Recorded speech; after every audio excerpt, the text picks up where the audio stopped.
femme mariée ko minimiza ka ba chiza te ko minimiza ka bambanda te ba chiza baza bato bazaka na ba stratégie yo lekela ka bango na mayele na stratégie ko kanisa te lokoza première dame ko kanisa te lokola monsieur mon mari a chao na place mo boye que yo ki chizobi na Hollande te na osabwete oui moi c'est libala alanda te oui mais moi c'est libala tango yo ki ke mobala zana chiza a contrôler ka terrain l'esprit a bien à contrôler terrain parce que tout le monde a payé que ba chiza ba koma ba première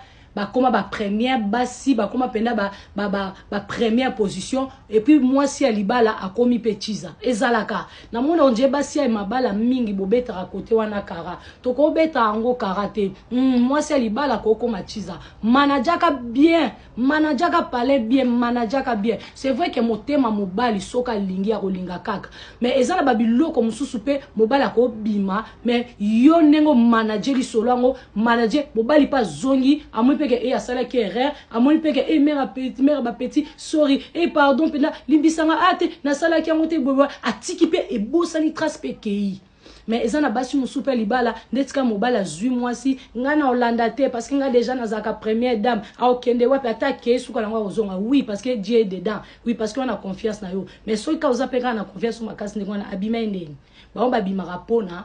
bako sepela bima toto mususu ba betie mo eloko ba posa mokile matie ba sentiment matie o ba kambo ba connaissance moko boye ba mal entourage moko boye dozala na mo ba technique soko yoki ki akomi na mutu alezwana no manager na ndako manager na relation ezapenda important ezapeka te kesoka olinga kende na yakende te ou alors tozana kacha relation pour lobiso to yoki to kabwana to tozana kacha relation oyo soki mabeza lobi to ba kobongisango oui parce que mutako ningana tango to barake infidélité tango komara 2 fois 3 fois nde komara mabe parce que infidélité ya partenaire ba gérant ngote mutu yemo ka ebelo ko sala infidélité partenaire ba gérant ngote yemo ko ebelo ko sala mais manager parler manager relation na bino so monye bani ko ningana ezo simba te simbi mutu na yo e bani ko simba ba santé na yo yo mutu ozwa décision mais yeba ka ke ba manager ka ba boya ka biboyela enyo sote ba manager ka voilà bisous là-bas.